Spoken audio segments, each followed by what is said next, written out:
I am Rosemary Edwards. I'm the series editor of Springwatch, Autumnwatch, Winterwatch, which is a live event-based wildlife television programme that is made by BBC Bristol's Natural History Unit. I enjoy the live event, the fact that we are broadcasting to passionate wildlife viewers and that they have the chance to see wildlife, Great British wildlife, behaviour as it happens. So they see the moment the egg cracks, they see the moment a bird fledges, and that's very rewarding. I am a newspaper journalist who spent 10 years working on regional and national newspapers and then moved into live television about 20 years ago, where I've worked in a variety of formats, from live magazine daytime shows through to gardening events, consumer-based shows. Most recently, I've spent 6 years series producing the BBC's coverage of the Chelsea Flower Show, and since June I've series edited Springwatch, so this is my new challenge. I found it initially quite a culture shock moving from newspapers, where really all you need is a pen and paper. In my day, definitely, because it was in the 80s. But then moving into television, where there's a lot of technology that you have to think about. So I've made my mistakes and learnt on way.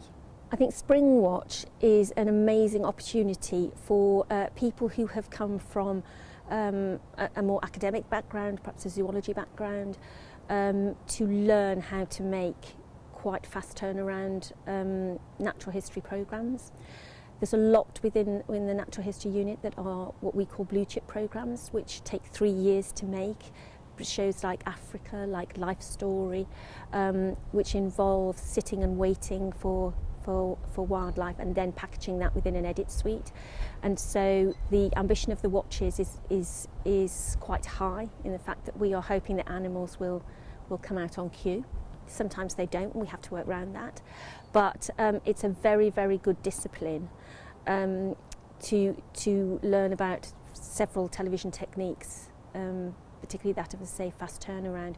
And to be honest, after 20 years of television, the greatest disciplines I found that have helped me in the role that I'm doing are my journalistic ones from my newspaper days, because those are hitting deadlines very, very fast and having that discipline. I've worked on a variety of papers, so I've worked on regional papers down in Brighton, I worked on the Evening Argus, and then I did downtable shifting on a number of Fleet Street papers. Actually, in the days when Fleet Street existed, that's how old I am. There are a variety of different disciplines that the watches do need, and I think that's true across the whole of the television platform. What I found, and as I say, I'm coming up to a year in this role. There are very different disciplines in natural history too that are in formatted factual and features where I've come from. So, because of the nature of wildlife, one of the main criteria we use are wildlife cameramen, and wildlife cameramen are very, very talented, very, very patient people. So they have to sit for hours, sometimes days, waiting for a particular piece of animal behaviour. So to make the inserted programmes that we do make for the watches does take longer than anything that I've ever done in the gardening unit or when I did any kind of daytime magazine formats. The greatest thrill for me, both running Chelsea and now the watches, is the team that you manage. So there's up to 100 people on location for Springwatch. There's probably about 100, 120 for Chelsea. And they come from all walks of life. So it's the engineers, it's the technical people, it's the number of cameramen, jib operators, soundmen, before you get into the specialist horticultural researchers or the specialist wildlife researchers. So it's wonderful that such a disparate group of people are brought together, all with the same aim to make as good a television programme as we possibly can. I think there's a lot of people that I have learnt from over the years. In my 20 years, it's very, very hard to pinpoint one particular person. If I had to, I would look to some of the live presenters that I've worked with. So at Chelsea, Alan Titchmarsh, and now Chris Packham are two of the most amazing presenters I've ever had the pleasure to work with, because of their knowledge of live and their ability to react to changes as they happen.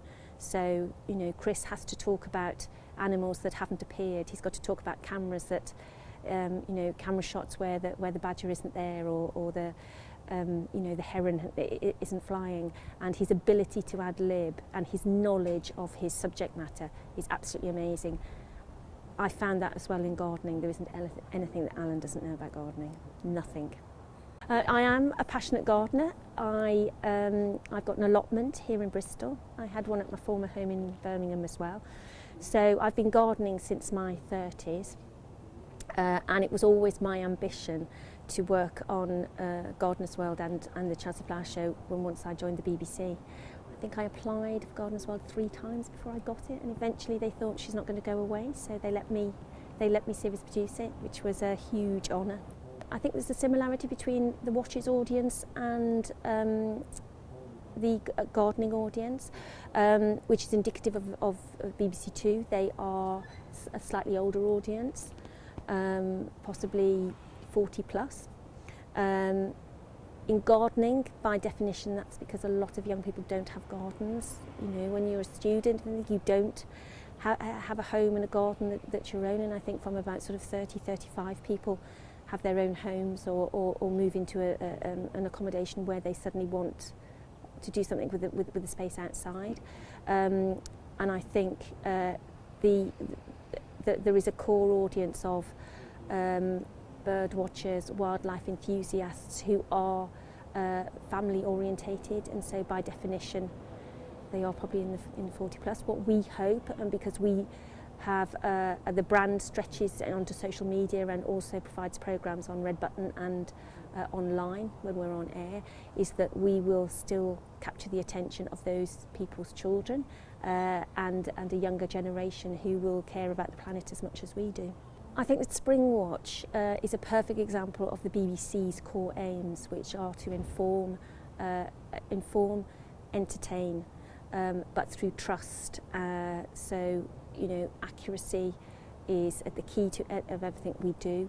We hope that we inform in an entertaining way. So we don't want Springwatch to be a lecture on animal biology, but we want people to learn about the wildlife that is literally on their doorstep in many cases, in an entertaining way. It's difficult to say whether I would think of moving on from Springwatch, because ironically, with all of my jobs, they've been jobs that I've coveted for a long time before I've got them. So I started to ask to go on to location in about 2011, and as I say, it was in June last year that I finally got my job. So I'm quite new to natural history, and it's something that I wouldn't want to leave in the very near future.